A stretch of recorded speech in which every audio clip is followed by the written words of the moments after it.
Now on this breaking news, Iran saying it will ban U.S. citizens from entering the country in response to President Trump's new travel ban. His executive order now saying nationals from 7 mostly Muslim nations, Iran being one of them, will not be welcome into the U.S. effective immediately. I want to bring in a CNN Washington correspondent Ryan Nobles and CNN Pentagon reporter Ryan Brown. So Ryan Nobles, to you first at the White House. Any response? This, of course, just happening. There are 7 nations. Iran is one of them, and now Iran putting out this statement. The White House hasn't directly responded to this news that the Iranian government has decided to limit Americans from entering their country. But the Iranian government did say that it is a direct response to the Trump administration's decision to ban entry to the United States from these 7 Muslim majority countries. Frederica, what this really shows, though, is the direct and immediate impact that this executive order is having, in addition to responses from other countries, and we can expect to see more in the coming days and weeks. It's also having a real impact on human beings as well. If you are someone that is from one of these 7 countries and you had plans to travel to the United States, even if you have a valid visa, you would be turned away. If you happen to be on a plane en route to the United States before the executive order was signed, but you land after the executive order is signed, many of these people being put on planes and sent back to the homes of their original citizenship. So this is something, Frederica, that Donald Trump promised he was going to do. We didn't know what exact form it was going to come in, but this is essentially his administration making good on a campaign promise here in the early days of them taking power. And folks, just getting familiarized with this story, we're talking about Yemen, Sudan, Somalia, Iraq, Syria, Libya, and Iran, the 7 nations where nationals from those nations are being banned entry into the U.S. So Ryan Brown, we're talking about U.S. interests that are in a number, U.S. military personnel in places like Yemen, in Libya, as well as Iraq. What kind of response is coming from the Pentagon and concerns or how might this impact decisions this day forward involving U.S. military personnel?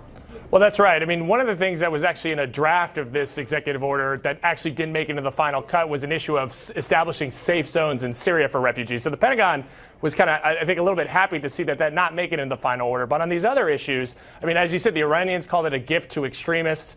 There are some concerns that this kind of thing could damage a little bit U.S. credibility in the region, could kind of be a motivating factor for groups like ISIS. They could use it in their propaganda. There are concerns expressed by that. There's also some concerns in terms when it comes to recruiting people like translators. There's a question of whether or not this prohibition would affect people. There's a special program for translators who helped U.S. troops in Iraq, whether or not that program will be affected. There's a question there. So with regards to the Pentagon's concerns, it's a little bit on some of the more nuanced issues of this order, but the Pentagon's paying a lot of attention. And so, Ryan Brown, already we're seeing, as it relates to translators, we know reportedly, I just talked to the attorney at the top of the 11 o'clock hour, attorney of 2 Iraqis who are being held at JFK, among them a translator who worked closely with U.S. military while in Iraq.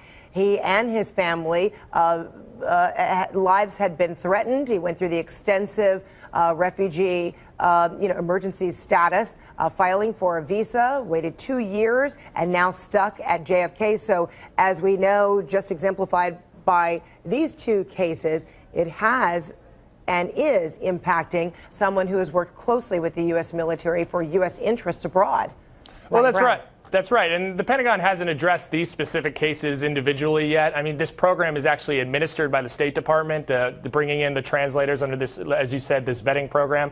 So the Pentagon hasn't commented publicly on this. But in the past, military commanders have said that when these visa programs are held up, when they're delayed, this does kind of hurt U.S. credibility in the region and does affect, to a certain degree, the ability to recruit these critical translators who are really, necessary when it comes to engaging with local forces and advising troops on the ground fighting ISIS. So this could have a definite downrange impact on U.S. military operations. And Ryan Nobles, this is a new administration, but we're talking about 14 executive orders in a week. This White House had to expect that there would be some criticism or concern as it pertains to this latest executive order involving nationals from 7 mostly Muslim nations.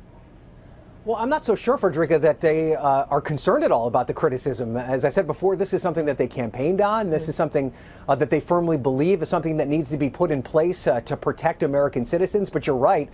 The response from Democrats has been swift and harsh. I want to give you a couple of examples. One comes from Senator Chris Murphy, who is a Democrat from Connecticut. He actually tweeted that heartbreaking picture of a young Syrian boy, the body of that boy that was shared widely on social media, and then said along with it, to my colleagues, don't ever lecture me again on American moral leadership if you choose to be silent today. And, you know, we've blurred out the picture of the young boy, but that's the tweet that was sent out today. This shows, Frederica, that Democrats aren't going to mince words in their criticism. They've outright called it a Muslim ban, even though the White House doesn't describe it as such, and they're not going to back down. What ability they will to have to stop something like this, at least legislatively, is probably not very much, because they don't control either the House or the Senate, but you can expect this to play out in a court of law for sure. All right, Ryan Nobles, Ryan Brown, thank you so much.